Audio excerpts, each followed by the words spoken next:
We are live. Okay. Good afternoon, everyone. I'll welcome you to this meeting of the subcommittee for review of the 10-year plan and some of the changes that are being made as we go through this.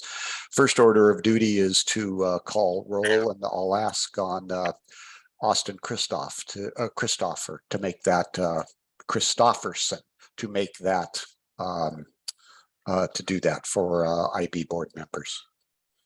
Awesome. Hello, everybody. Member Merritt? Present. Member Reddy? Present. Member Spotted Elk? Here. And Chair Shelmanak. And I am here. So today we're going to go over a presentation from staff. What I'm going to do before we get into that is I am going to read the land acknowledgement that we do at the start of every meeting. And we acknowledge that King County is located on the unceded traditional land of the Coast Salish peoples. We honor this land and its people, past and present, and we are committed to directing funds and resources to organizations led by and in support of Native American and Indigenous people. So with that, we're going to get into the meeting. We're going to go over a slide deck and go over some of the changes that are being made to the document itself, the 5-year plan, in particular, going over some of the ways the plan is bringing into it the information that we have received from the public, from providers, from governments, from those who have experienced homelessness, those who are currently living homelessness, and talk a little bit about how that is going to be seen and where that would be seen in the final document. With that, and for the restructuring, I'm going to go start with Abby Anderson to lead the staff on that. And Alexis, who has normally been leading us, is out today. So we've got, of course, to replace her about 4 or 5 people. Just kidding. You all do terrific work. So Abby, I'm going to let you go ahead and start in on the presentation. Awesome. Thank you so much, Chair Shelmanak. As a reminder, my name is Abby. I use she, her, they pronouns, and I am on Alexis's team. I have a few colleagues here as well that will also be filling in if you have any questions for us on the 5-year plan revision process. I don't know if you two want to just introduce yourselves really quick at the top. Yeah, that would be great if you would. Sure, I'll hop in. My name is Mallory Van Abema. She, her pronouns is my preferred, and I'm the East King County Sub-Regional Planner on Alexis's team. I will pass to Sparrow. Greetings, everyone. Sparrow Eder Carlson. I use she, her pronouns, and I am the Seattle Planning Specialist. Awesome. So we were hoping to just start with just a couple slides from last week's deck to remind everyone of what this restructuring process is looking like, and in case folks weren't able to make it last week or review the video. So as a reminder, we are restructuring the plan in order to gain some clarity, paint a clearer picture, and simplify the plan a bit. And the way that we are doing that is by thinking about the homelessness system and how the plan will intercept with it on 3 distinct levels. So the service provider organization, the network of homelessness services, and then system to system connection. So each element of the plan will address at least one of these, thinking through how we can build capacity in service provider organizations, how we can stimulate connections between different service provider organizations to be more collaborative, and then how we can foster and maintain relationships across systems so that folks aren't falling through the gaps as they move from maybe the education system into the homelessness system, or through healthcare systems, behavioral health, and things like that. So the ideal system state within each of these, what we're hoping to achieve at the completion of the 5-year plan. For the service providers, the ideal system state is that every service provider is able to adequately hire and retain trained staff that can carry out best practices when serving clients. the ideal system for connections between systems, between service providers is that all service providers are coordinated through data. Every subregion has adequate services and all disproportionately impacted subpopulations are served. And then between systems, we are hoping to achieve no missed opportunities to intercept someone before becoming homeless and to be supportive of transitions between systems. The other elements that we are changing in this restructure are we are shifting things from being framed as goals, strategies, or initiatives, and really framing them as key programmatic initiatives. So these closely mirror the goals that you would have seen in that draft that's currently available. So thinking about unsheltered single adults, families, youth and young adults, the region acting as one. Those are some examples of our key programmatic initiatives that we're going to now be sort of grouping initiatives by. The other element that we are changing in this restructure is the funding strategy shift. So thinking through what our priorities are, and then also what we can do given current funding, given certain incremental increases in funding. So thinking through what we would spend the next dollar on, if you will, given a funding increase. I believe those, and here we go. More information on just prioritizing the key initiatives via year 1 or years 2 through 5, thinking through what's feasible in these amounts of times and what's urgent and what's what we are capable of doing given current staff capacity in the system. I think that is truly all of the slides that sort of refresh what we talked about last week. Could I just ask quickly one question? Year one, what is the date of year 1? Is it this year? Is it like a July to June 30 of 2023-24? Yes, great question. And that is something we are working on getting clarity on to decide when that starts. And would be also open to this group's feedback on what that means as well. Perfect. Thank you. Mm-hmm. Yeah. The rest of the presentation, Chair, is just going through the recommended revisions. So I'm not sure if we want to pause for questions or just dive right in. Yeah, that I sort of hawked that there. Does anybody else have questions on the initial set of slides? Just go ahead from board member standpoint and speak up. Oh, I guess I have, this might get addressed later on. You know, as you've, we're charged to like provide more clarity around the plan and like gone back to do some more cost modeling and such and more work on sort of detail around funding strategies like Medicaid. How much more work is there to do, I guess? Do you need more time? Like as in all these revisions that we've been talking about, how is that coming along, I guess? I saw Nigel come off. Yeah, I feel can like he has a better answer. speak to this briefly. So yeah, there is actually an update for on this. Where did it go? Sorry. All this is taking time. And because of that, we're having, we're meeting with a lot of folks right now. We're getting a lot of feedback. And it is going to take some time, I think, to fold all of the revisions that have been brought forward. We've been working with you, with the GC staff. So at this time, we're going to be moving, we think, the timeline for IB approval to May. So I just want to make sure everybody's aware of that. Okay. So that we have the time to get all this put together. Okay. What does that mean for the role of this committee, right? Like, how do we, is there a revised timeline then for, or, because our hope had been to be able to share it at the April meeting, with an up or down, but that's a pretty tight timeline given sort of like the number of revisions. And at least in my mind, it makes sense to ensure that's done right. Mm-hmm. I guess between now and then, what do you want us to, like, does that change kind of our game plan for what we're going to be focused on each meeting? I don't think it should. I think we go for it as we've been doing, and it'll be kind of an iterative process, like we've been doing since December.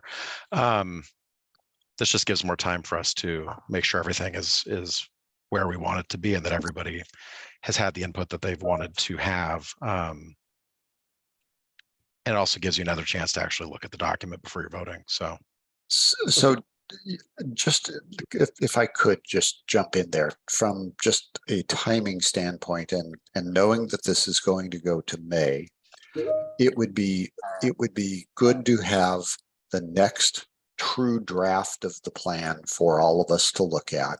And I don't know, will that be available for the April board meeting where we get more attendance? I don't have a clear answer on that. I believe so. If I was a betting person, I would say yes, but I don't have sorry, this is what happens. Alexis leaves and half the information, That's okay. I believe so. But okay. So here's what I would think I would think that a committee would need if we're really going to have the right type of input into this. Let's say there is a second draft plan that comes out for the April 12th meeting. I don't have the calendar right in front. I got one over here, but so somewhere in there, that's the regular meeting. Let's say we have that. I think we have to have maybe 2 meetings to take a look, and we have to have some time to digest it. And then if there are any very specific changes that the IB board would like the executive team to consider, we need to provide that to you. And I'm just running through in my mind. And then when that next iteration is done of the plan, I think we need 2 weeks to digest it and for the public to digest it. So this next plan, if there is anything that the IB board wants to recommend after seeing it, and then I think a good 2 weeks for the public and this committee to digest it would be good. That's just my thoughts. Anybody else on that? Ben, you're about ready to say something. Yeah, sorry. I mean, I think that what you're describing is the only practical approach that we can take. I would just ask that we do get some installments on the overall structure of the plan as soon as possible. In particular, getting some closure on things like the overall objective of the plan, the basic metrics that we're going to be tracking, rough order of magnitude of budget and philosophy towards budget and funding. Some of those really big items, I think we should get through this committee and then to the board, and then leave the final month for the details. Because I don't believe that we spent enough time on those major structural issues. And then I'd say that having missed the first half of last week's meeting, and as of yesterday, it hadn't been posted, so I wasn't able to catch up. But I would like to make sure that we have a chance to really weigh in on those really substantive items, even while the work on the details is progressing. actually, I think that's part of what we'll be presenting Okay. in just a little bit. Okay, and Juanita, did you have something that you wanted to weigh in or ask a question here before we move on with the presentation?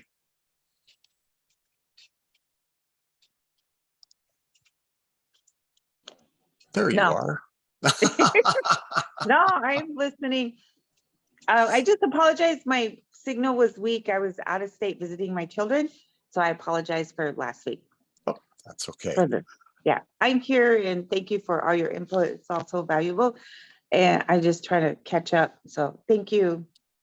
Perfect. Thank you so much. So Abby, who is going next on presentation and taking us into more of what some of the changes are being recommended?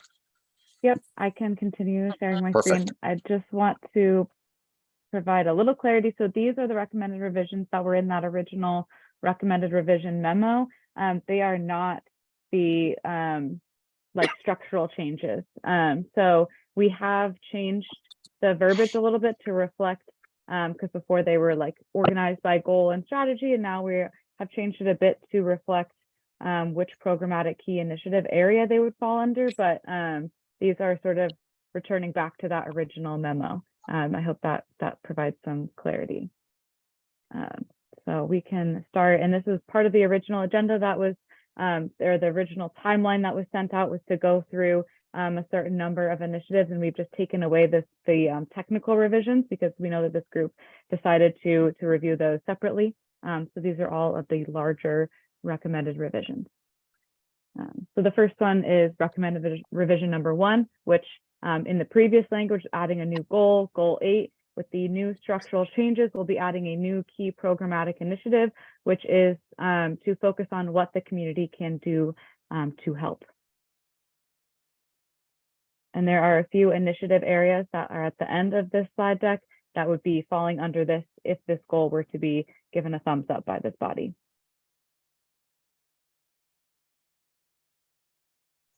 Is this, sorry, Abby, is this, where can I find the full list of these? Is that in the original memo? It is. Farah, do you have the link that you can put? I think she's working on it. I can see her typing. Yeah, and then some of the changes that are part of this goal are toward the end of the slide deck. So some of the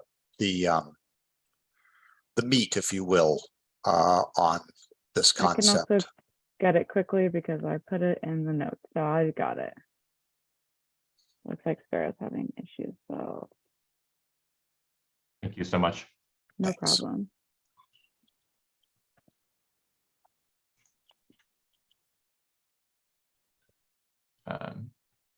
It's after the sort of narrative text of that memo. I don't remember which page it is though. Page 23, I believe. Got it. Thank you. Well, so this is substantive policy change. Is that?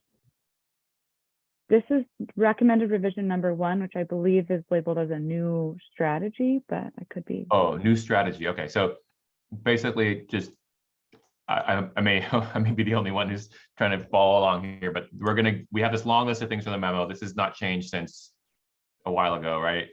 And what we're doing now is we're going through these items that we're going to skip all the ones that are labeled technical revision. So and we're just going to do the new strategy and substantive policy changes. Is that correct? Okay, great. And just Abby, like where would we get to things like what is the goal of the RHA? Or things like what is the overall budget for the RHA? Like, yeah, so the budget is a piece that's being worked on right now, kind of behind the scenes. And so we're hoping to be able to bring that to you either next meeting or the one after that. The overall goal of the RHA, it is not represented in that memo, but is in the plan, you know, and sort of just the overarching like mission vision. Yeah, I mean, I think that's really important, right? And in one of the first meetings in this series, my good friend Sima and I had a healthy debate about, you know, should we have a plan that is focused on the funding that we know we have, or should we have an aspirational plan that is based on what we know is going to be required to solve homelessness once and for all? And that's a really important discussion that I think without deciding that, it's really hard to like look at these individual things. There's probably a few really big things like that are probably one level up even from these kinds of strategies that I think getting some decision and clarity on that with input from the community and staff and everybody will make it a lot easier for us to go through these tactical things as well. And there's probably 4 or 5 like those really big ideas. And I would include in that bucket, you know, the kinds of shelters that we want to make available. I would include in there the sizing of like what do we really think we need and what numbers do we use. There's like these like really foundational issues that without grappling with those, for me at least, it's very hard to get into like these levels of detail, even if we're not doing the technical revisions. But I'm happy to let you go through your presentation today, but as an agenda for the future meetings, we may want to consider really taking some of those things head on and making a decision before we get too far into the drafting. Do you mind if I weigh in a little bit, Ben? Please. Or John? Go ahead, please. Yeah. I think, as a group, our desire in the 5-year plan is to end unsheltered homelessness, right, to bring everyone to safety.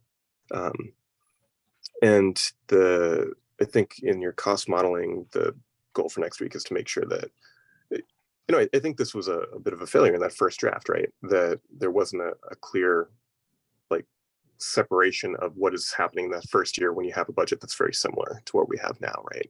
Or even the first couple of years.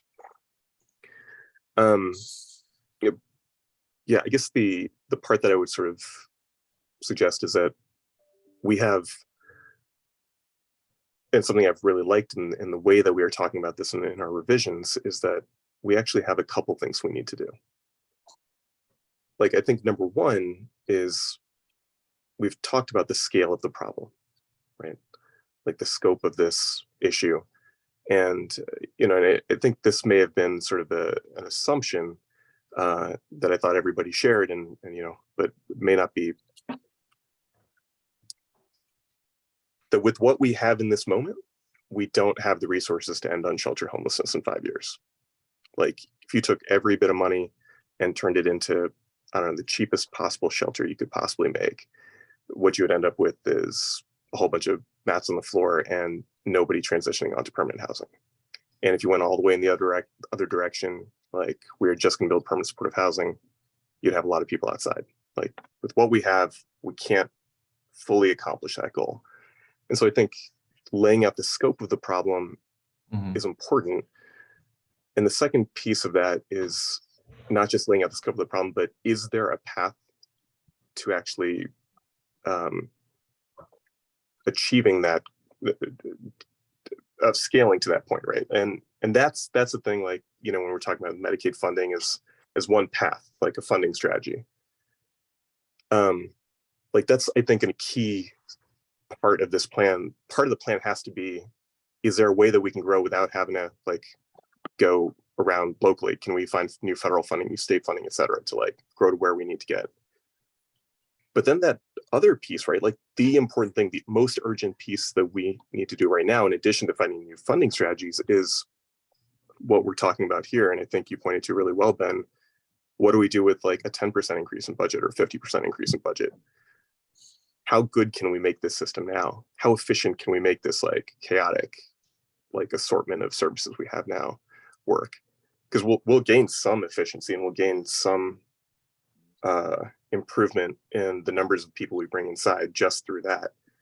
And I think a lot of the detail in the plan is going to be around that, improving coordination among systems, among service providers, improving capacity among service providers. Sorry, I'm rambling here, but basically, we improve our system with what we've got, and I think hopefully the staff is going to be able to show us that very soon. What does it look like to just have a small increase in budget? Number two, what would it actually take to get us all the way there? And showing us pathways in that direction, I think, is another important piece of the plan. So that's how I'm framing this, and I think that's at least what I was hearing from staff as they've been talking about the restructuring and reframing. That was, sorry, my brain's a little much today, guys. Did you want to weigh in here?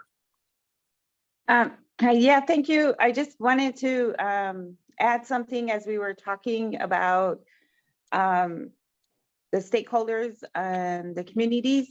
And because of the conversation that I remember from last week, that do the tribes are they invited to this table and this work and to help strategize in problem solving? I think it would be a great idea. We talk about racial equity and the King County, which the RHA, and we have a lot of urban natives that live here in Seattle and King County in all directions. We have tribal lands in a lot of areas. And because of the conversation, I was really inspired and moved by that. What the Medicaid was offering And I know there was a lot of new work that had been done with that healthcare authority and to make it accessible for everyone and helping those that are most vulnerable. I just think of people with disabilities, young adults, people that age out of the system, the state system, and offering them services, options for wraparound care for young individuals that are really needing the support. And I say that because I have myself included, but my young children that have 2 particular delayed developments and one with mental health, and the 2 young adults. And because of the historical trauma and the impact on our lives, it seems that we always fall through the cracks and there's not enough support for families. And with the new housing that they've been doing for Salmonberry, and the other is geared toward elders, but there's just a lack for young people, young adults with disabilities, and to accommodate them more and being able to, and there's other community organizations I'm sure that can weigh in and that are already doing that work, such as United Tribes with their youth care, with the youth that they have, the housing program. And so I would just like to see more support, more technical assistance, more trainings, and people dismantling systemic racism and being that training and implementing the work of the bylaws. And, you know, with all these targeted parts that help make less barriers and people having equitable access for the resources. And I think we're always ongoing and making improvements, but that's one thing I would like to see, because, and I say that because whole Washington state has 27 plus tribes, right? And you got people, this is what they call it, the lower 48, and Alaska Natives from the north that are in this area. It's such a big hub area. And plus, such as myself from Montana, Plains Natives, and you know, there's just a lot of community here. And that's just my input in being able to work together with others. And I think that they would be an incredible asset and a stakeholder and participating in ending homelessness and make it. Oops, lost you. Was that just me or? She looks frozen. Okay. Yeah. John, Okay. let me, Yeah, I know that you probably want to move out, but may I take an attempt at trying to tie together what Juanita and Simha were saying? If you'd like, yeah. Okay, I'll be quick.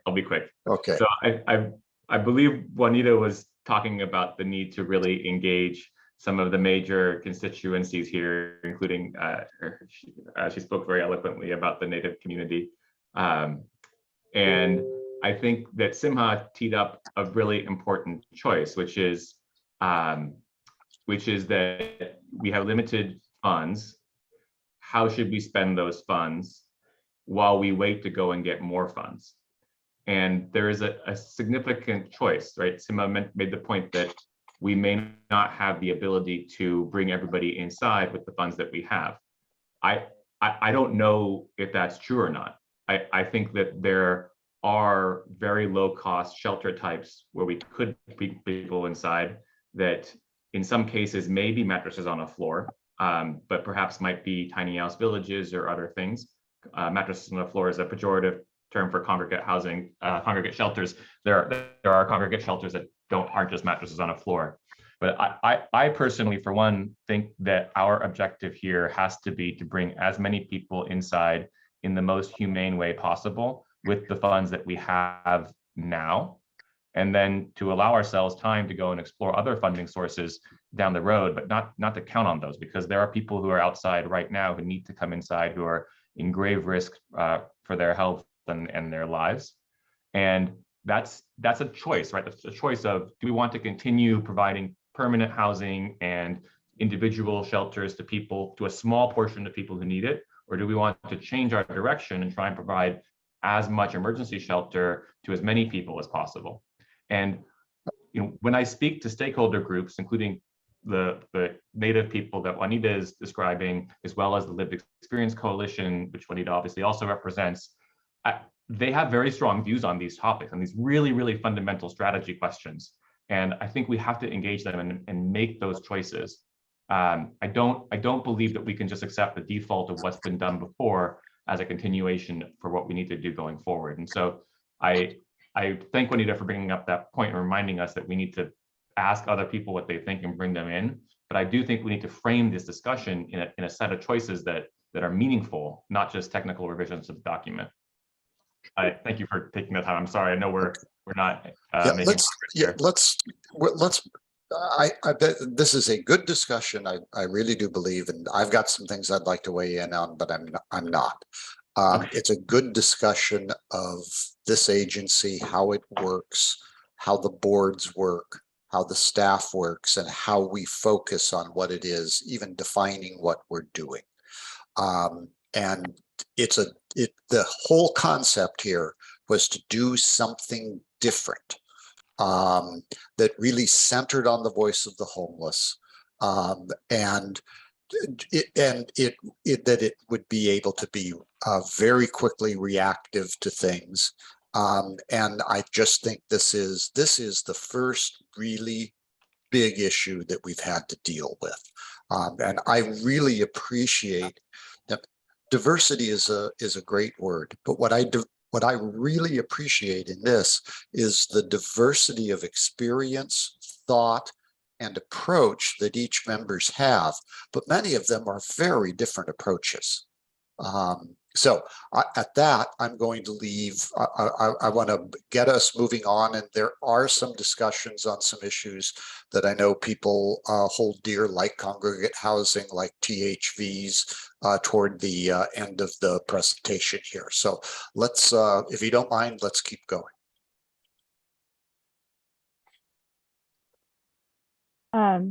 All right, we can move to the next one. I do want to provide just a point of clarification in that we are working through funding options, looking at things like 10%, 50%. It's just a big undertaking, and so the numbers and finalization of what that means was not ready for today. And the point of these recommended revisions is to say, do we want to include those for consideration for those different funding levels? So these are kind of just, if approved and given the thumbs up by this board, would be going into that larger pool to say where do these fit within the prioritization, but these ones are currently not in the plan as it stands. So the next one is looking at, we're also focusing on goal 7 here, which was the Region Access 1, which is now becoming what we're calling a key programmatic initiative. And so this next one for consideration is under strategy 3, which is develop coordinated sub-regional implementation plans informed by the unique characteristics of communities across King County. So the recommended revision from, as you can see down here, from city partners is to add an initiative related to analyzing the Understanding Unsheltered Homelessness Project data set with a sub-regional lens to better understand sub-regional differences in service access.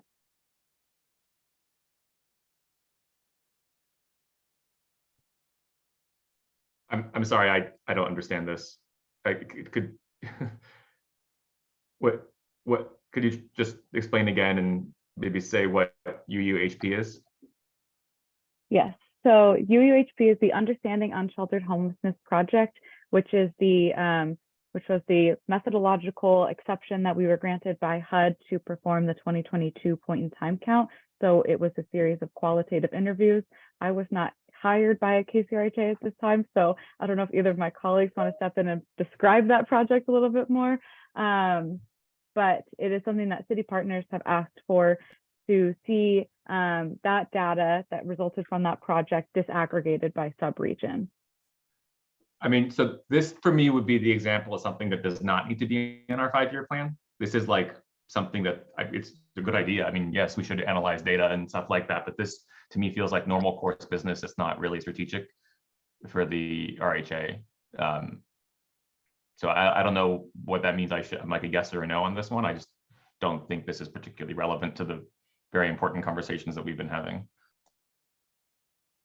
I kind of tend to agree. It seems a little lower level. I kind of would have expected you guys to be doing that anyway, and I assume you guys are going to do. But,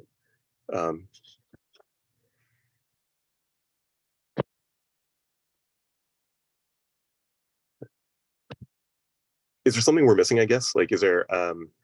I guess why does this sort of rise to that level? This is a sort of question for the staff.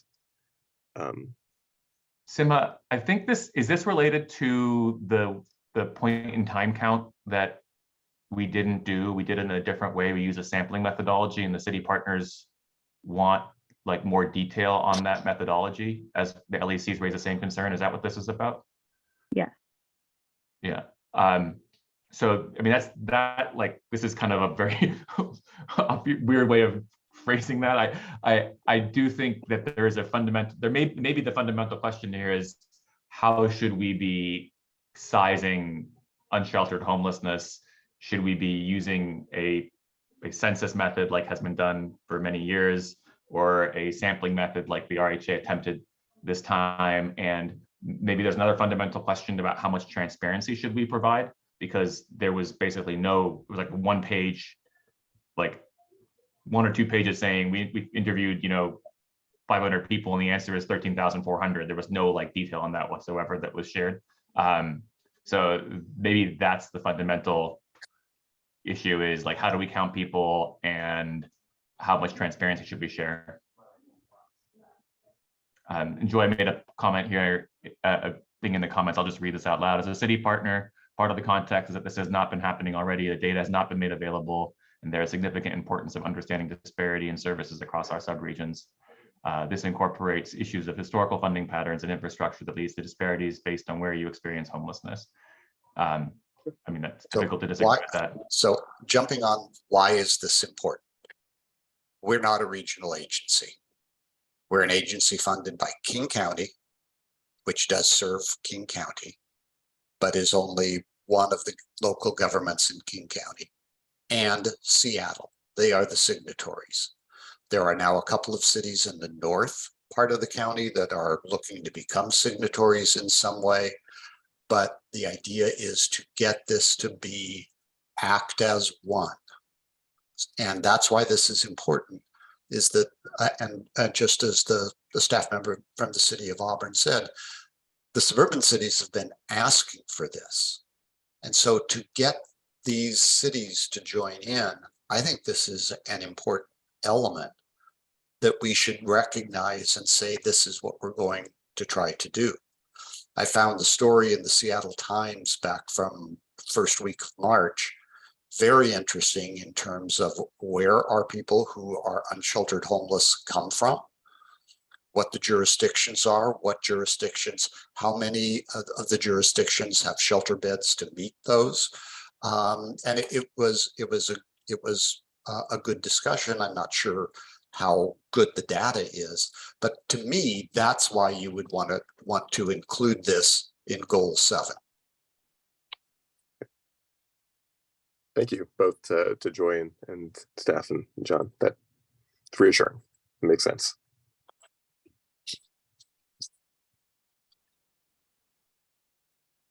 John, I hear that, and I totally agree with you. And with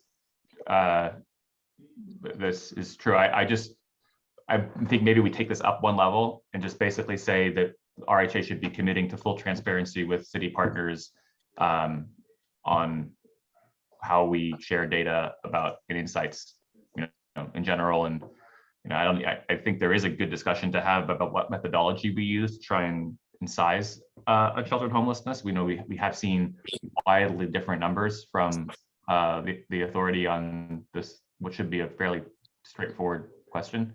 But I don't know that we're going to solve that here. Okay. Let's keep moving on with this, if you don't mind. Unless Juanita, do you have something to say?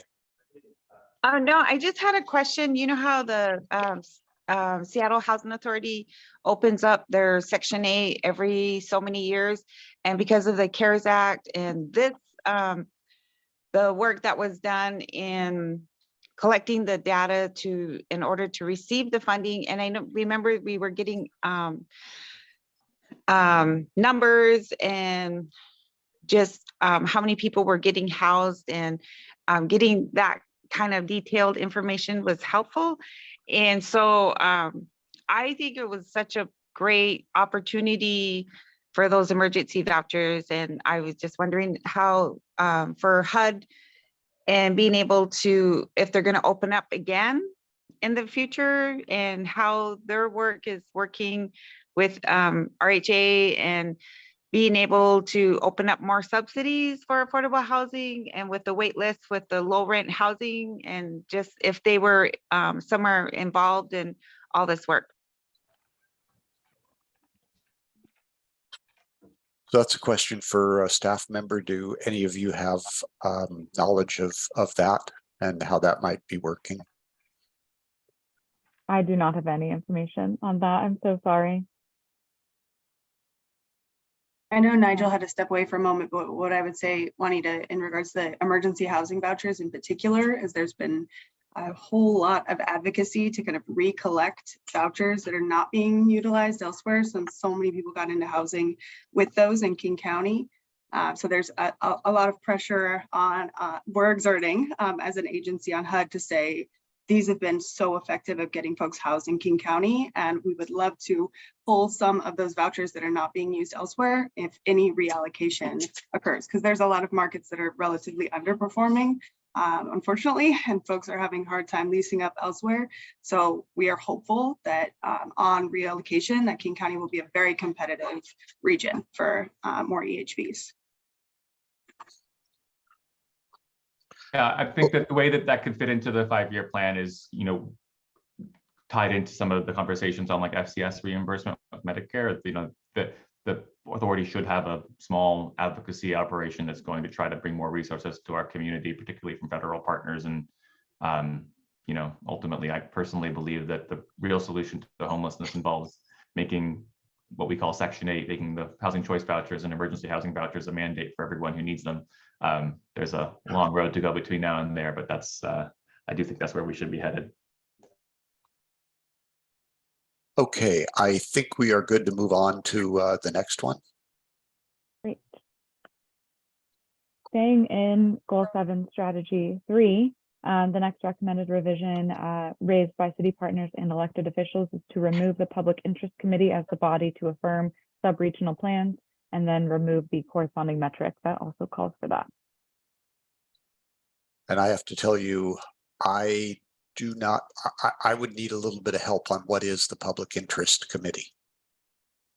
Nigel, can you provide some background on the PIC, please? I think I know, but Yeah, sorry. Yeah, the Public Interest Committee is that what it actually stands for? Anyway, it's a subcommittee of the Sound Cities Association that meets on a monthly basis, discusses discusses policy broadly, kind of what's happening, and each city has a representative or two. And Public Issues Committee. Thank you, Hallie. I knew Public Interest Committee didn't look right. Okay. Yep. Okay, that's what I was thinking it was, but I just wasn't quite sure. This is a recommendation from the. Is this a recommendation of Sound Cities or some of its members?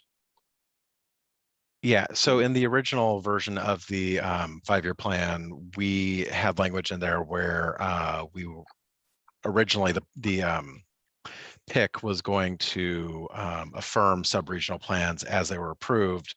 They were not comfortable with that because PIC includes members from all over the county, and it didn't make a whole lot of sense for, say, council members from Shoreline voting on whether or not the South King County sub-regional plan made any sense. Okay. So the SCA specifically asked for this change. Perfect. Any other comments from board members?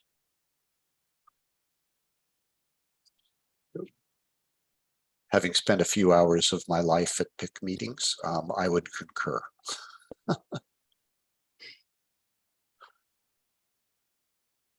All right, let's keep moving. All right, the next one, also in 7.3, is to add an initiative to support regional infrastructure development of homelessness services while working to appropriately maintain the level of services as appropriate to each subregion. And this was a change recommended by city partners, folks with lived experience, and provider leadership.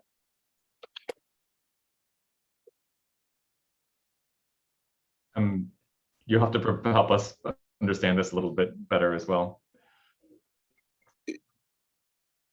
Is an example of this like, hey, Karen Good Shelter is working really well in Bellevue.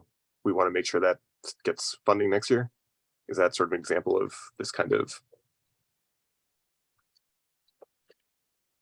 I think it's working with like city partners to kind of touching on that middle level that we talked about in the restructuring on the like coordination and fulfilling underserved subregions right now. So thinking about how we can support infrastructure across the region to build up homelessness services such as shelter or whatever might be fit for that subregion. Like, for example, you know, if one subregion is short on emergency shelter or emergency housing for those folks, how can we, you know, primarily this team work with cities and providers to support the development of filling that gap? Thanks. Sparrow, Mallory, anything to add? Well, I think that the second half of this sentence is really critical about maintaining the level of service that's kind of commensurate with need in a subregion. So my answer, Simha, to your question about, is this kind of a nod to the demand and existing infrastructure and ensuring that we can maintain that and that folks have access to it in subregions, is yes. So yeah, I would say outright yes. And it's also working in partnership to ensure that the pursuit of additional infrastructure is something that KCRHA is actively supporting. Thanks, Phil. Yeah, I mean, I trying to figure out like what is the bigger message here? Is the message here that KCRHA is committed to an all of the above approach to bringing people inside, and is willing to listen to partners in the suburban cities about what that means in their city? If so, then I would support this. But I'd like to ask if this could be rewritten into a bit more plain English. And maybe brought up a level to back to the strategic level.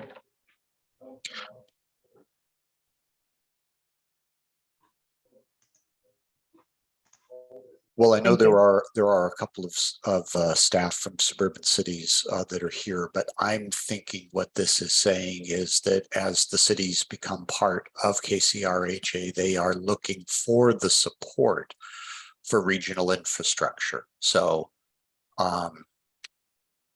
not everything would go into a Seattle, and you know, so you know, and that there would be that ability to get regional emergency housing located in each of the sub areas. I think that's what they're saying. Yeah, it's essentially about like the continual pursuit to represent and have services across the region. But I completely hear that this could and should be rewritten to reflect that in a more transparent way.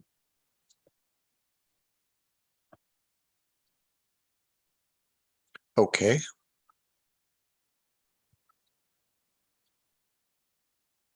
Let's keep moving then with that notation.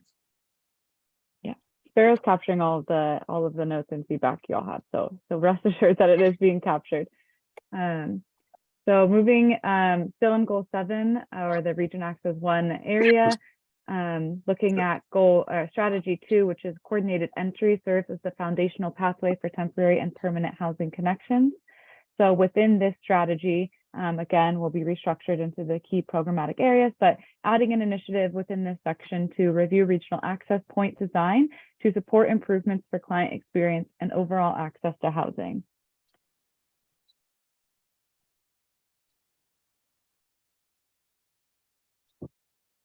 Okay, discussion on this one. I do know that sometimes with you know, some of the people who I've served with over the years in cities, they do have some heartburn toward the way the coordinated entry has been working. And I have to say, I don't understand it enough to have a good opinion on it.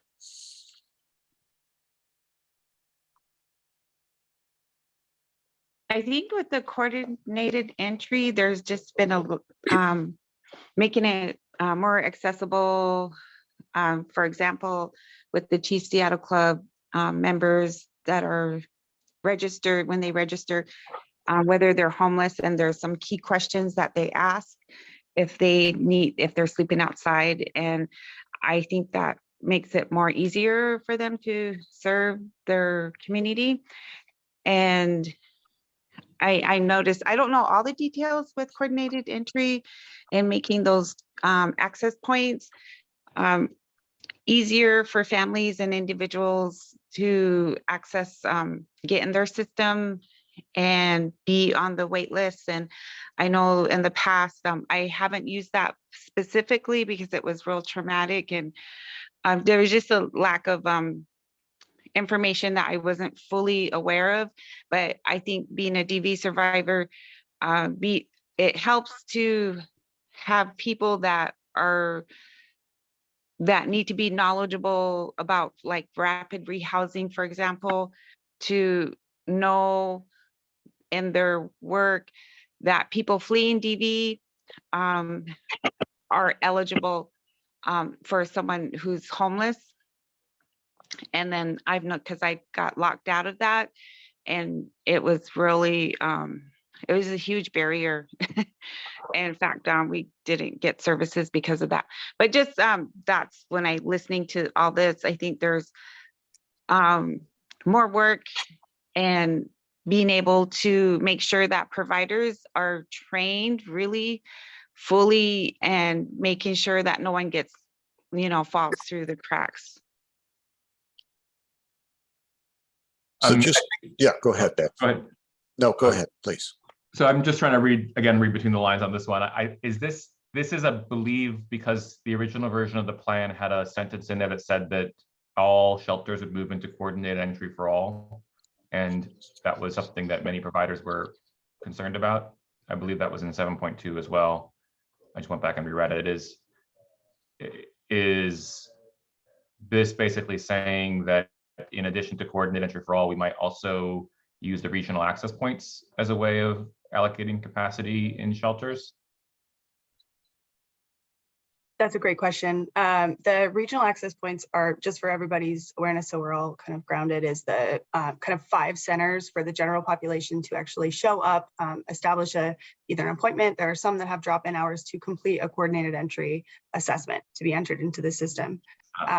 So I think what the issue is that a lot of those are appointment based. There is a very severe lack of capacity of folks who are certified to assess and get folks into the coordinated entry system for various reasons. And so this is really a nod to increasing accessibility, and then that kind of streamlining connection to housing resources via coordinated entry to ensure that folks aren't waiting for a really long time to get an appointment to be screened. And I'll say to Juanita's point, it sounded like you were speaking a little bit to the VI SPDAT, which was the assessment tool that was previously used prior to COVID, a really extensive list of questions that was very kind of re-traumatizing for a lot of folks, and sometimes asked very unnecessary and very, very unnecessary questions, and delved a bit deeper than is totally required in order to get a sense of what, housing and or program match like rapid rehousing would be an appropriate fit for the person. So that has been thrown out before COVID, or right when COVID came on. There was a COVID prioritization.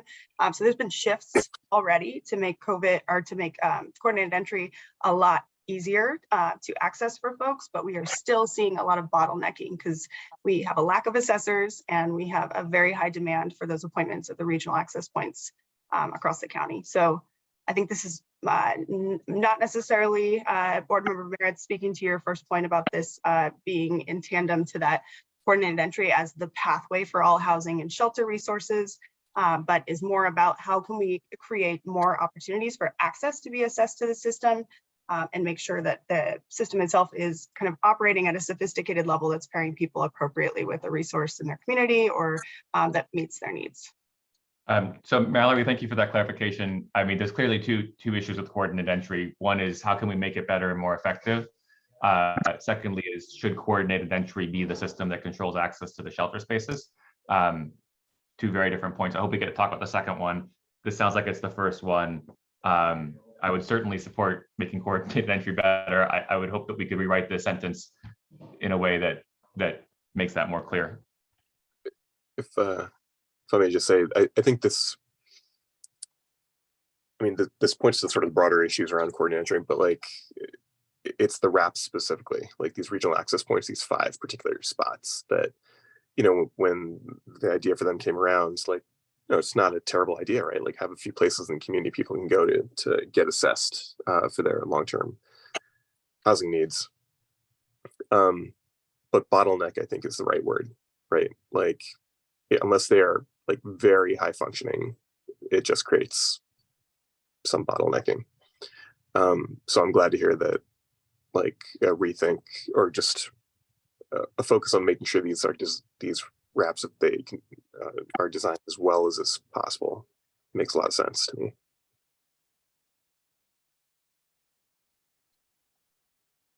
This coordinated entry is also mainly for PSH, right? That's what it's used for. Coordinated entry is, it pairs folks with pretty much all programmatic items in our portfolio. So rapid rehousing, PSH, housing with supports, which is different from PSH. There's a lot of connection to essentially all of the programs in the portfolio. But there's a various level of like engagement with coordinated entry. There is a time limit of when you're supposed to be holding resources available to be filled via coordinated entry fill.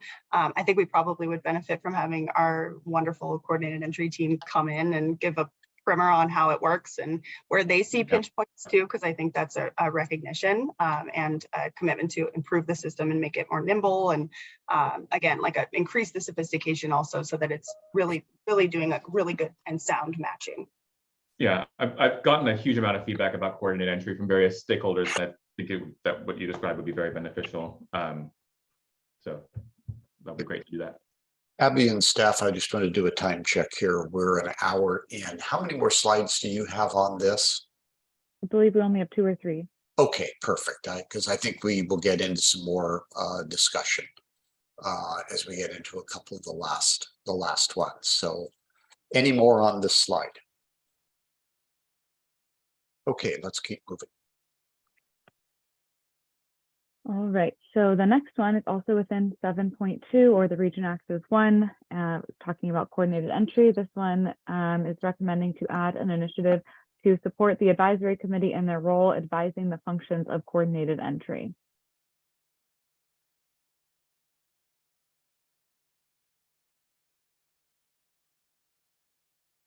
I mean, I kind of feel like what we should do here is pull this up a level and combine it with the previous one and just make this about making coordinated entry stronger. And, you know, if there's some way of like defining a process where I will do that. But I imagine as the RHA looks to revisit coordinated entry, we'll probably find a bunch of different ideas that can be ways to improve it, but we shouldn't presume what those ideas are before someone's gone and done the work of evaluating it.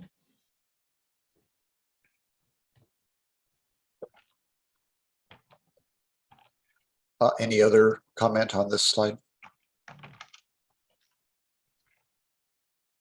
Okay, let's keep rolling. All right, so now moving into the previously discussed quote unquote goal 8 or the new key programmatic initiative of what the community can do to help. This one is thinking about actually directly from this body, thinking about faith-based partnerships, partnering around accompaniment, training, potentially tapping into spaces to support non-congregate shelter options and other supportive services. Okay, as people take a look at this, I was thinking that there would probably be some comment regarding this. Who would like to go first?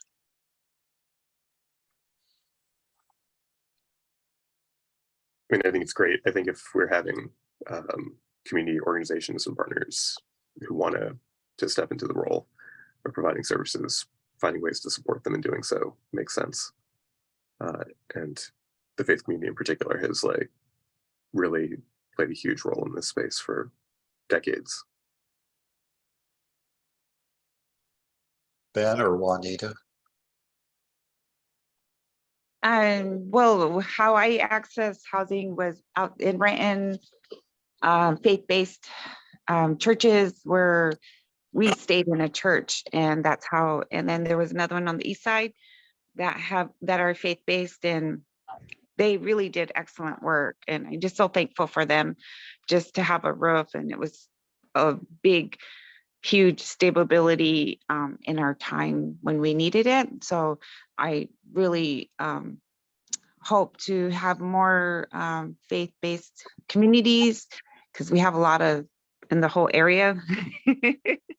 And I hope that they can come to the tables and just help and come outside the walls, and support their communities and how they can and help in different capacities, whether it's using their parking lots and different spaces and severe weather. I think this work is really, really important and helpful. That's all I have. Ben, did you have? I'm going to want to get into some of the specifics here. I support this entirely and would love to get into this. Yeah, so first is just this, let's go back to a structure. Goal 8 is a new goal, right? And it's about the involvement of the community in efforts to get people sheltered. Is that correct? Yeah. Okay, so, and look, I'm really happy that we've got, recognizing how faith-based partners make a very real difference and are excellent partners at being able to do this. A number of members of the implementing board and even the governing board spoke to this. But are we going to touch on any other community type organizations in this new sort of overarching goal of what can the community do? So is there a role for, I know that there are, there are a number of sort of non-governmental organizations or maybe just community-based organizations that are involved in the effort. It might like a neighborhood communication or neighborhood group. Are we talking about involving the business community, the chambers, to understand? Is there a number around Seattle, a number around the rest of King County, or is this solely going to be about faith-based? There is another, the next slide has one more initiative for goal 8, but I would also say that we are developing initiatives and would be very responsive to whatever this body wants to add into the goal 8 in terms of getting the community on board. Okay, so I know some of the business organizations in Bellevue have been very interested in being involved. They haven't been before, but they're being sort of rallied to the cause now and are understanding why it's important. And so that's one thing. And then what I do want to get into here is the parenthetical. So THVs. Originally, there was no money for new THVs, as I remember in the original plan. It was not going to grow. Does this mean the new plan will call for the growth of tiny house villages and provide money toward it? John, are you asking that question in the context of the faith-based communities, or is that well, it's in here. So THVs are here in that parenthetical about the third line down in the added initiative. Indeed it is, yeah. So can you kind of answer, will we expect to see more investment in THVs coming through KCRHA? I cannot speak to the investment into any of particular services, but I do know that this is not the only place in the recommended revisions where THVs show up as something to potentially be added into the 5-year plan. Okay, good. Can you, this may be obvious to a number of people, maybe not obvious to me. What is a sanctioned encampment? Who is the sanctioning body? How do they decide where it is? I'm assuming this is something that's done a lot in Seattle. I am confident that Sparrow is going to answer this question more eloquently. But if you would like, Sparrow, I can take a swing at sanctioned encampments. Okay. So sanctioned encampments are in the name implies, for lack of being redundant, they are sanctioned by either a local jurisdiction, a regional jurisdiction, to be on a site for a given period of time. So the period of time that an encampment, a collective, typically they're kind of cooperatively managed and self-governed. So we have an example of Share Wheel operates both Tent City 3 and Tent City 4. We have Camp United We Stand in the north end, and Camp Unity East Side, which actually was able to be fully resolved. Last location was in Woodinville, but their residents received emergency housing vouchers, so they were able to disband that camp, which is a huge success story.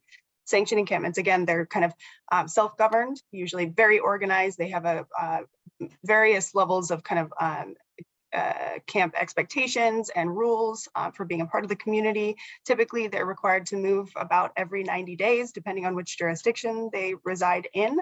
They're often hosted by faith communities or on public parcels. So, yeah. Okay. Yeah, no, okay. So that's, I just wanted to make sure I knew. Sometimes definitions change, or, you know, that's precisely what I thought you were talking about. I know safe parking. The other part of this that does concern me is the statement just up above that, is that basically it says faith-based partnerships, partnerships around, or actually it says non-congregate facilities. There it is. The way my screen is set up, it's blocking it, to support non-congregate facilities. So that again is an issue that I think was important to at least the East Side cities. It's important to me that there are congregate facilities that work. So are we still saying no new non-congregate facilities? Or not, frankly, not supporting even new ones? So John, I feel like this paragraph may have been written without the thought, like, of the implications of it for the entire plan. You know, I personally would like to add a goal. I would like to propose a new goal, which I think would make this more clear. And I think that goal goes back to goal 1, and it is that the RHA should support an all of the above strategy to bring people inside as quickly as possible. And in that definition, I think that you would include anything that meets an objective definition of something that is better than being outside, which would include sanctioned encampments, non-congregate, congregate, everything, really, right? Mm-hmm. So I don't know if it's a mechanism for me to propose an amendment or something like that, but I think if we did that, it would allow us to have a conversation here just about the faith-based portion of this, and not the parenthetical, as you called it. Yeah, and I think in particular with faith-based, they have spaces where you can do this. And then you also have spaces all the way up to shelters where they are 24/7, 365 days a week. They have supportive services located with them or available at times with them, and very different than the 7 p.m. to 7 a.m. type shelter. So staff, can you kind of shed some light whether we'll see more discussion elsewhere in the plan on congregate shelter, just like THVs? I don't know off the top of my head all of the recommended revisions that are in that memo. but that there might be one on non-congregate. I know that there is a clarification in language speaking to supporting current congregate shelter, but I don't recall whether or not we added in. But I also want to just emphasize that, you know, we are here to be responsive as well to your feedback and suggestions for what we incorporate into the plan. So that is, you know, a big part of why we're here. And so we are capturing your notes and are eager to hear what you would like to include in the plan. Hey, I think one thing I want to make clear, or at least has been clear to me, is that we don't need to transition to an all of the above like model, because that's what the plan already has. I mean, we're talking about like, hey, if there are congregate shelters that are working pretty decently, great, keep them for right now, see how that goes. If there are tiny home villages, great. And fundamentally, like it still just bothers me, frankly, like that we spent so much time talking about the particular type of non-congregate shelter or like particular type of temporary housing, that because it has a wooden shed versus like being in, you know, or like it has a wooden roof versus not a wooden roof, right? This is crazy to me. Like temporary housing should be based on its effectiveness, right? And it's not just how cheap is it to build, it is how effective is the case management that goes along with it. It is, are people moving out of that place in a fairly rapid fashion? Does it meet the needs of people with disability? Does it meet the needs of people with like particular, like, you know, a DV background, or people with various, you know, there are a million types of shelter. And like, let's be frank, like in this community, there are shelters that are fine and there are shelters that are garbage and like nobody should be staying at. And part of that is related to the type of shelter, but a lot of it is related to how they're run and like the quality of and the expectations and the standards. And we need to get to a point where any shelter you go to meets your needs, right? At least meets your basic needs. And so, you know, what I do think is important is that we do talk about like, hey, how are we going to be making decisions about what to invest in over time, right? Like Ben talks about metrics, and that is incredibly important. And one thing that I would really like to see is what are the metrics by which we will iteratively choose what types of, like either what organizations or what types of shelter to expand upon. I mean, is it going to be what percentage of people move on to permanent housing? Well, you know, in that case, you may end up having difficulties with like cherry picking who you take. Is it going to be like, are you taking the highest vulnerability people? Well, great, but they may also be there for a very long period of time. Is it the cost per bed? Is it cost per exit? Like there are a lot of ways to measure this.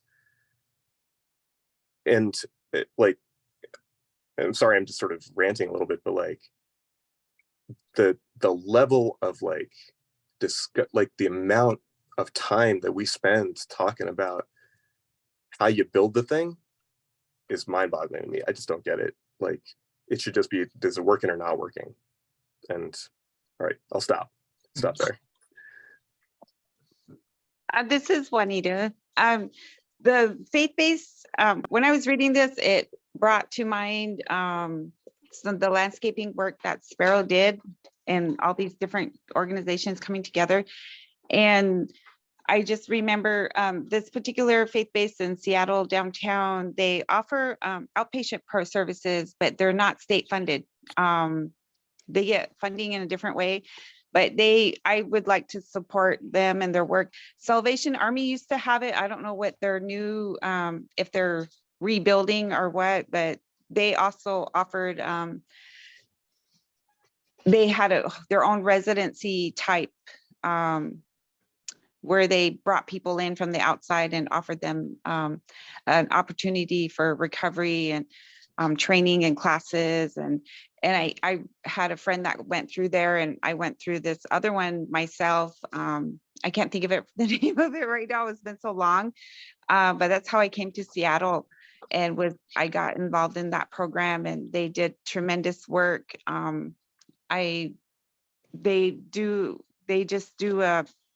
They they do the work of a lot of organizations combined and offering services like DSHS offers people who want to go to treatment.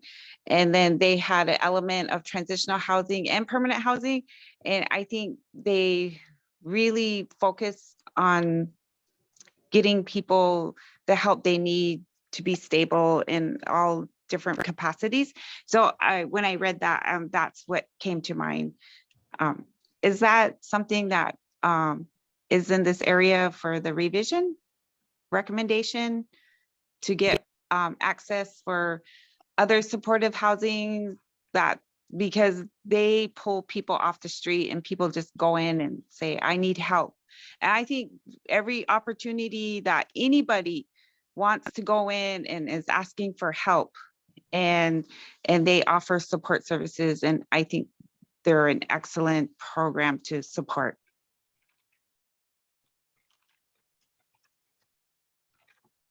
Thank you, Juanita. We'll definitely take that into consideration and add it in. I mean, Simha, I just wanted to react to what you were saying. I really love everything you said. I totally agree with that. But my reading of the plan in the initial draft was not an all of the above strategy. It was pretty clearly focused on what the plan referred to as emergency housing, plus other things like medical recuperation housing, and all those things were not very well defined. But my understanding of those things is they were basically, you know, apartment and hotel-based models, which are great, but they're also the most expensive form of shelter. And so there was a very pretty explicit defunding of tiny house villages in there, and there was no mention at all of sanctioned encampments. So I don't know that this plan should really be picking the winners in terms of the kind of shelter. To your point, there's lots of shelters, and some of it works and some of it doesn't work. And you know, the role of this plan, I think, should be to say we have got to bring everybody inside as quickly as possible, starting with the resources we have today, and then growing those resources as fast as we can.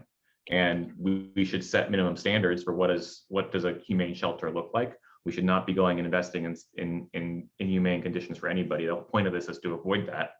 But I personally would like to make that explicit. And I would love, I wish I could, I'm sure there's a recording somewhere. I think you just put everything so well. The things you said are what we should put into this plan, but I don't think that they're there at this point. Well, number one, I want to apologize for coming in hot. That was a little great. That was hot. That was hot. Oh, I got people you need to know. John, I've got a deep well of anger that I really try to keep up the time. You know, Ben, I think you're right. Like I think the you know, I guess I was referring to what in the restructuring, I thought the part of that revision was like, we are going to fold this into sort of just talking about, I thought that was part of the revision that we had sort of agreed upon. But yeah, like I think we need to make sure that we are thinking about all possible options that work for people. So yeah, making that explicit in whatever fashion is, I think, a good idea. Yeah, and Abby put into the chat that congregate shelter appears in recommended revisions 1842, 65, and this one 74. So I'll have to go take a look for exactly how those revisions look. You know, I for one would say that, you know, if done right, investing in a congregate shelter makes sense, but only if they're done right. And I forget who said it, and there are some that are done very wrong here. They don't work, and we shouldn't rely on it that way. I also agree that in some, it's as much an operational issue as it is the fact that, you know, people are all inside in one space. We have at least one more slide. Is that correct? Yes, one, I believe just one more. Okay, let's go to that unless there's any more on this, and we're in good shape. We can come back to something if we need to. All right, so sticking with goal 8 or the new programmatic initiative, thinking about how to engage media and the art industry to shift public narratives around homelessness. And this was brought forward by community partners and city partners.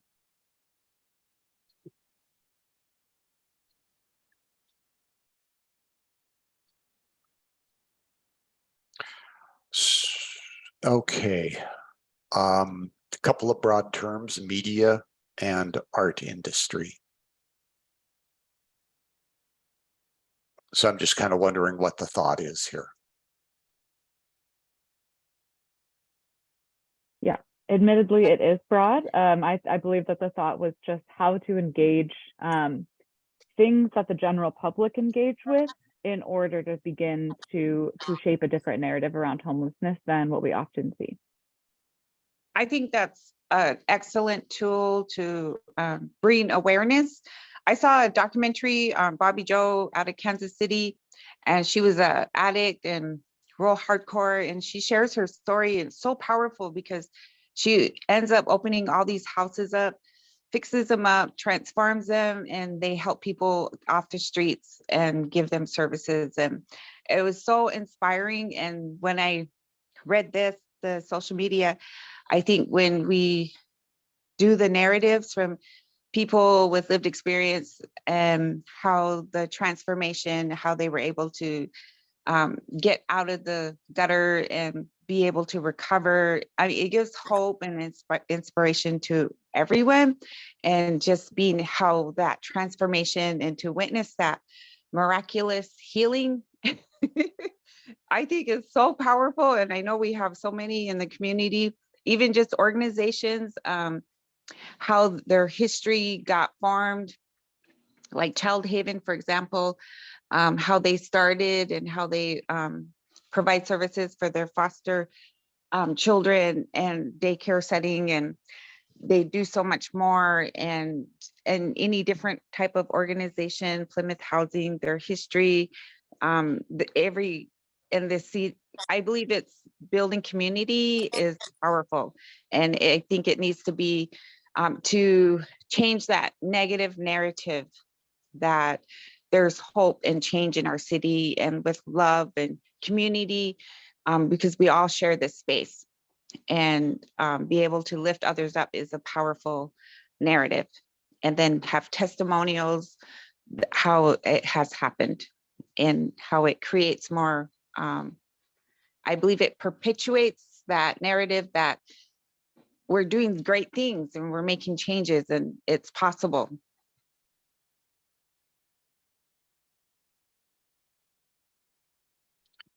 Other comments? The thing that sort of comes to my mind, one is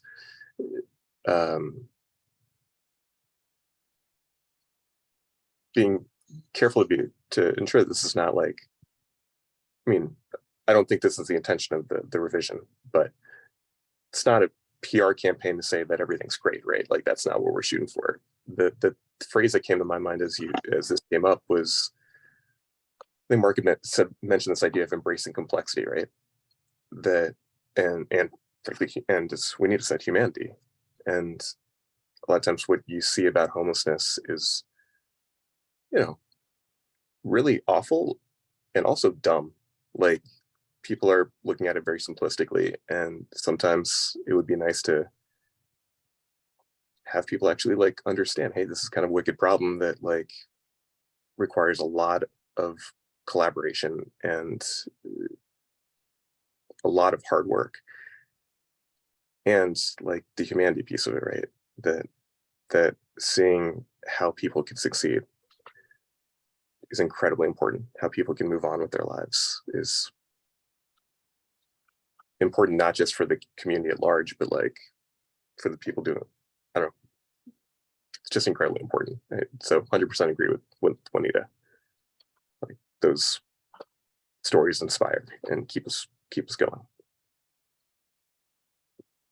My only thoughts here on this one is that this might be better suited in a broader goal on advocacy. Because this is what I would think about the community here.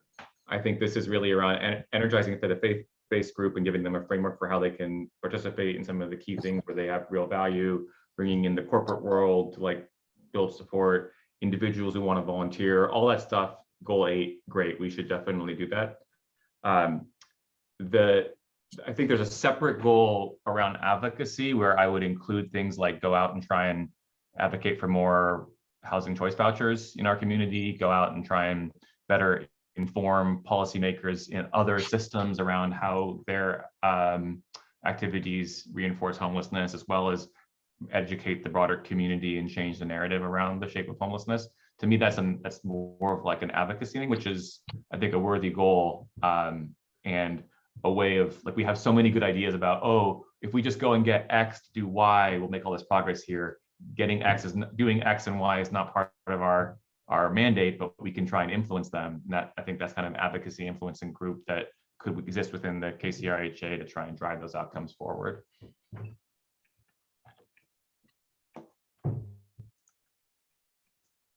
Yeah. I'm thinking about that, that housing or resource fair that we ran at one of the encampments recently, where a lot of people got their licenses.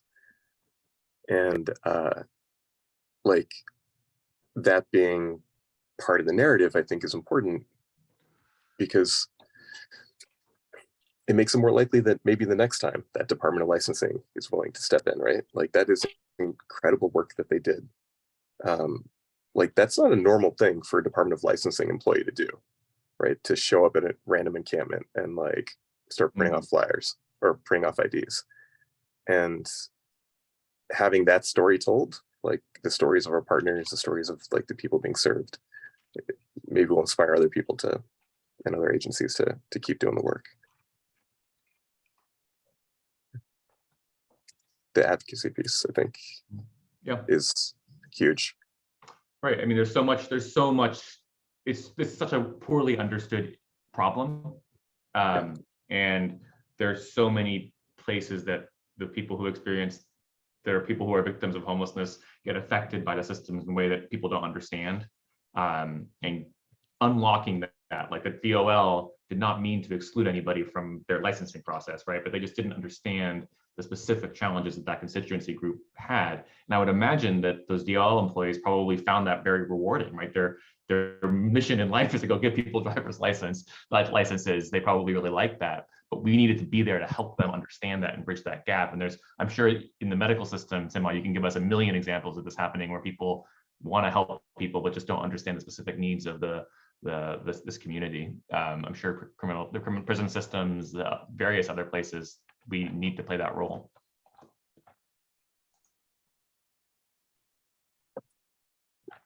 Okay, anything more on this? And then maybe let's check back with staff. Have you gotten, so let's check back with staff. Have you been, are we giving you something to work with here in the last hour and a half, or some ideas? And how can we help better?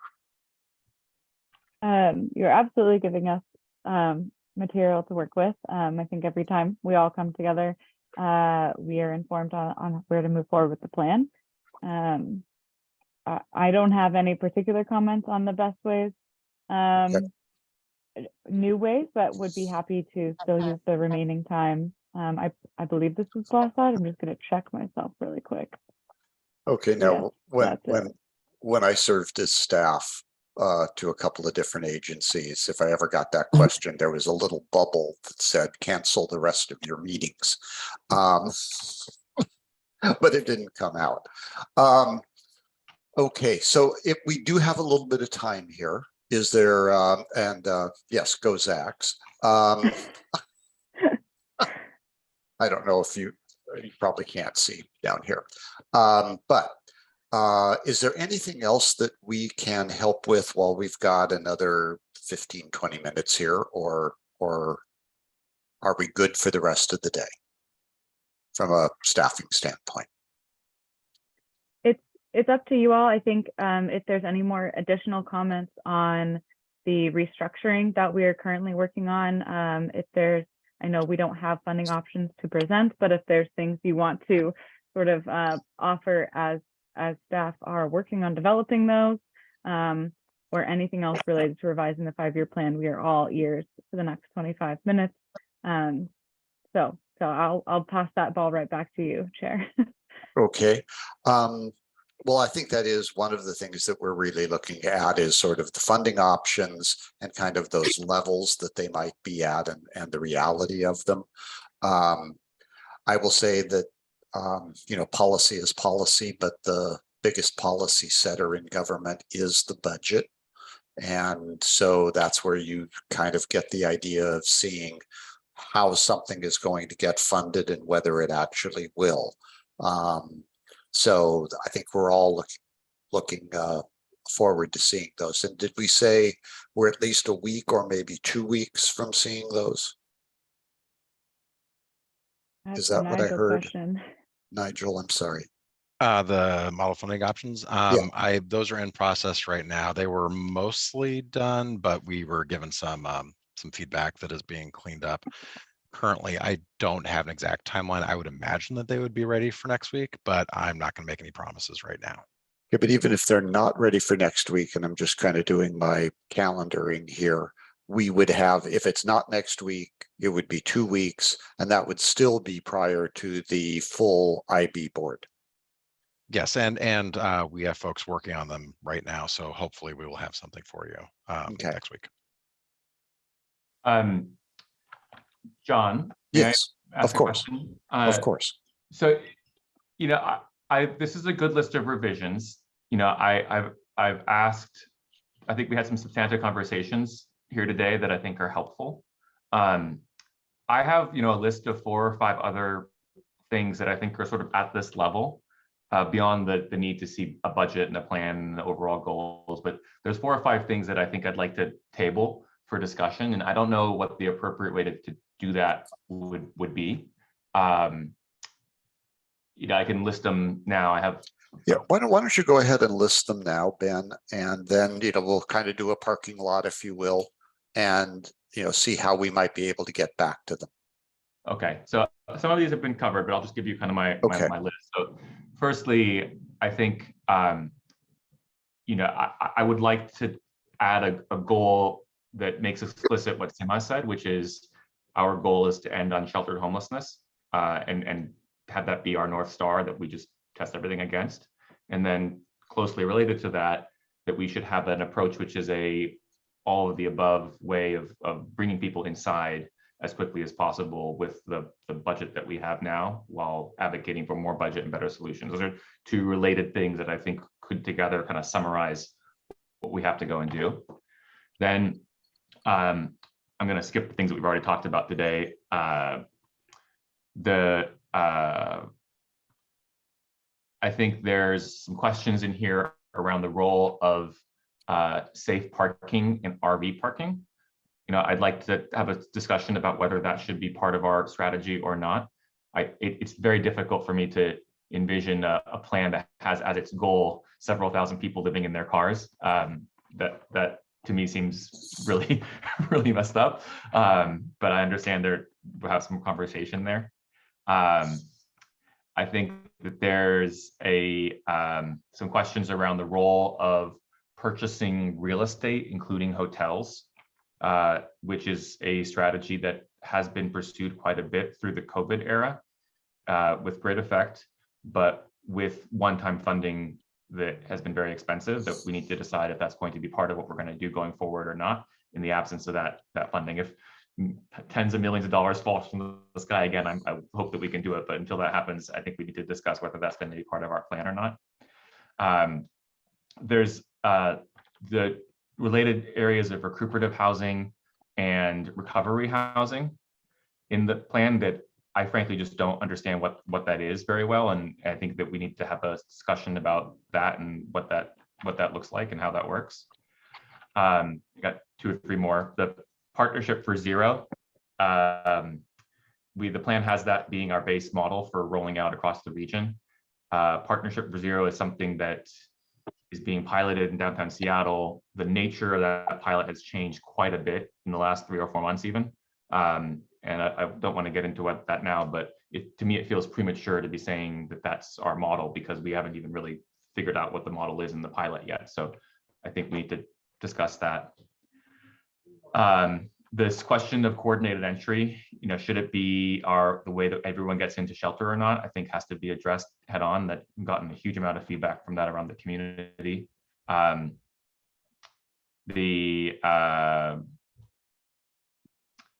then I think that there's a point on measurement and counting. Is the point in time count census going to be our approach? Is the point in time count sampling that we did most recently going to be our thing? Is it going to be the 60,000 number that came from Commerce? Is it going to be the 50,000 number that we revised to 62? We've got to pick what our North Star metric is and really align around that, I think, in order for us to have a cogent plan that we can go with. So those are my top lists. I have a few others, but I'll pause there. Okay, Juanita, do you have anything that you're thinking of that might, that's very important to you as we see this, the finalizing of the documents? Yeah, I just want to thank everybody for your hard work and co-creating this 5-year plan and all the work that's being done with the RHA and with the city of Seattle. And it's just been Seattle HUD, and there's really a big list, right? And all these new changes that are being implemented. And I just want to emphasize, coming back from Montana just recently, compared to Washington, that's like a whole nother twilight zone, and they do not do no anti-racist work. And they stole my kids. I would say, call it what it is. And that's systemic, that's racist. And they do it legally. And they put money's first, not people, not the children and the suffering that happens. And it's an ongoing historical thing, and it's a real factor. And there's not a lot of organizations that like to talk about it. The word genocide is always there. And just the racial trauma. And so I appreciate this area so much when I come back, and all the hard work that a lot of organizations are doing, and also with racial equality and bringing culture into these spaces is very, even the land acknowledgements and, making it Indigenous Day instead of Columbus Day. There's been, a big list of organizations, the club having their housing opportunities for their members and relatives coming out of the streets, and saving lives. Not everyone's perfect, but everyone's coming, and I'd like to see the tribes be invited to the table. And I say that because it's necessary and needed, and because of what I heard at the Alliance conference, and the tribes that came from Minnesota, and the COC funding that got access, and how Alliance helped them with their technical trainings. And it just shows how when everyone comes to the table, we can get more work done. And then with all the things that are happening in the city of Seattle, and I appreciate Mark Jones and the staff and all the work that you do, and listening and making sure that you're getting input from everyone. And so all these strategies and your big words, hey, there's so many, but I just want to thank you. A real heart grateful gratitude, because it makes me feel like I matter. I'm somebody, and that pain is real, and you can never forget it. So if there's anything because of that harm for my children, and that gatekeeping and not even doing that work is real in other places and other states, so I just want to say thank you, and just always raise that up. And I believe that the tribes would be a strong stakeholder. They would be people, tribes, plural, would do such great work together. And you don't see that in a lot of places. You don't. And so I just want to say thank you for listening. And these principles are real, and they're valuable. So, and making our community sacred again, and protecting lives, and that everyone matters. and Black Lives Matters and that movement that happened that we are still going through. Racial justice is always should be at the top front, and ending poverty, ending homelessness, ending all these words, structures that are oppressive, and dismantling them should be the heart. And with the theory of change being the center, and listening and the heartfelt, that it takes courage and strength being together, and it's powerful. It's like a family, and that's that big part that Benjamin was talking about, humanity and giving people dignity and have the opportunity to be safe and be loved, and knowing that people care, and instead of, dying outside when it's cold and in a tent, lonely, feeling hopeless and despair, that's scary. That's horrible. And so we're making great changes and strides. Thank you. Juanita, thank you. Thank you also. I said earlier in the meeting something about the diversity of our board and the diversity of experience, the diversity of who we are. And Juanita, you help so much in sharing your story. Just there sharing the story of your children helps ground all of us who have not had those experiences. So that is very much appreciated. Very much. Let's see. I think, Ben, you had a chance. I'm going to go with Simha. Would you like to speak to any items that you would want to see in the plan? Sure. Thank you, John, and thank you to Winnie. I really, that moment you said, to make our community sacred, that's really sitting with me. So I'm grateful you're here. I'm grateful we were able to do this work together, all of us. Now I'm going to just make some extra work for the staff, and I'm sorry about this, but so piggybacking off of Ben's point about, how do we measure things? That actually is something I'd really like to see from, Owen or the team. Like, there are a lot of different ways of measuring unsheltered homelessness and homelessness. All of them are kind of bad in different ways. Is there a method that is reasonably reliable that has that can be accessed more than one time a year? So like the what's it? Oh, gosh, that instant HMIS. I don't know. I'm having trouble remembering. There's like two different options, I think, but and I would just love to know from the staff, is there a way to keep that openly and publicly sort of like tracked? It may be that there's not a good measure of this, but just knowing what our numbers are month to month or quarter to quarter could be helpful generally. And it's not the end all be all, right? Like, yes, we got to get the numbers down, but that, the 85-year-old person with dementia who can't take care of themselves at all, getting that person into a bed matters a whole heck of a lot. Getting our youth and families matters a lot. Rephrase that, everybody matters here. But and so having some, if there is some measure that we can use that is more than annual, that would be great. And I'll just stop there. I'm rambling now, so. Okay.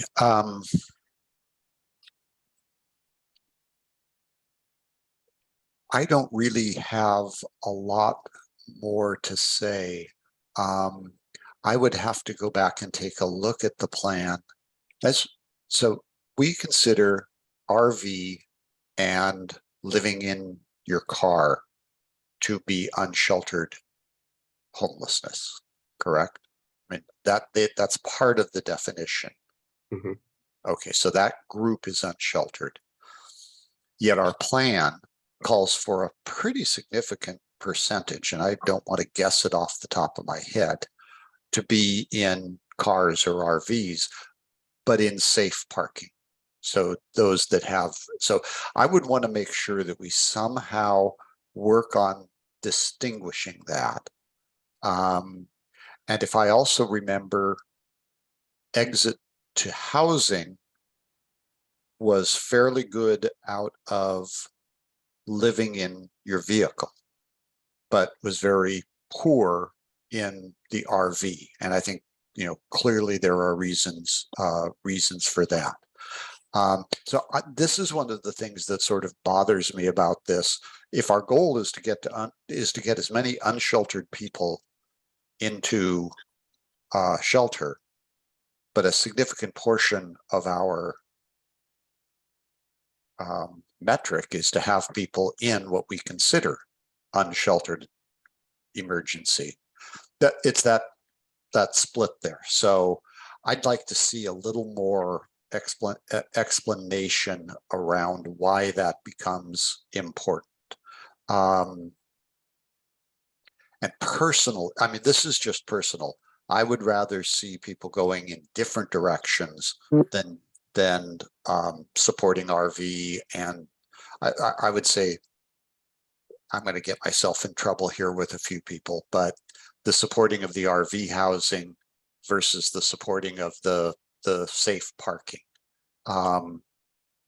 Because again, if the idea is to get people into housing again, one of those doesn't turn over as many, but it is also a relatively inexpensive way to have someone truly with a roof over their head who can function in some ways on their own. So I just really, I think what you're hearing from me right now is A, rambling, but B, just the struggle that I have with that concept. I think, oh, sorry. No, May go I ahead. respond to that, John? If staff has anything to, tell tell me that, here's why, and that makes sense, or, Simha, I'm happy always to hear from you. I think this should come from staff. They are in this work. I'll just say broadly, I think we can commit to bringing maybe not every single thing all four of you brought up to the next meeting, but certainly bringing clarification on some of these definitions and beginning conversations about these different temporary housing models and whether or not we are considering them temporary housing models. I do, just as a point of clarification, believe that some RVs are not considered homelessness, right? A placement for human habitation. Okay. But that is also, similar to how to count and measure homelessness, how to define it is a whole ballgame in itself. So right. We could use HUD's definition or we couldn't. So, but I guess the commitment here from us, from staff, is that we can take some of this and figure out what we can put on the agenda for next week to discuss more robustly. Okay, I think that's very helpful. I agree with actually I agree with most of what people have had to say here today, but we can't do it all just for next week. But I think what you're also hearing is a number of us saying we want to figure out where these elements are that we get to success. Yeah. John, I just would like to say thank you to the staff that prepared this and facilitated this discussion. I think that this was our best meeting yet. Not to disparage our previous meetings, but I think the ability to have these, I think we now have some direction as to how we can get to where we need to be. And I really appreciate the open-mindedness and the effort that went into prepare this. I too. Thank you very much for all of your work. Is there anything else that we need to bring before the board, the subcommittee today? Excuse me. This is Juanita. I just like to request just the importance of relationship building and community building and having engagement and listening and how powerful it is. And I like to see another theory of change retreat. With all the board members and the governance board and whatever capacity, I think it builds love and kindness and compassion, really to get to know each other. Yeah. No, I agree with you wholeheartedly. Somehow we have a committee that's working on the retreat. Is that right? We do actually. Ben and Christopher are helping lead that, and I'm Okay. part of that as well. Okay. And Juanita, when is the retreat? April 14th. 14th, right? Juanita, we'd love for your input into the retreat planning, yours or any of the other LEC folks. You can just let us know if you want to join us. Oh, yeah, that's news to me. And thank you for sharing that. Yeah, thank you. Sure, I'll drop you a note offline. Okay, the other thing is, we were doing our annual ethics update. That was one thing I had asked for in my meeting with Mark here several months ago. I, of course, have failed to sign off on it. It was due the 15th of March. So if any of other IB board members are as tardy as I am, just ask that you take a look at that. It came out in an email maybe 2 weeks ago, something like that. Would have been on your KCRHA. Anything else? Again, thank you to everyone. Thanks to the board members for participation. Thank you to the staff for putting together a really good presentation today and having us have a very good discussion. Seeing that there is no objection to adjournment, I will adjourn the meeting. Thank you. Bye-bye, everyone. Bye.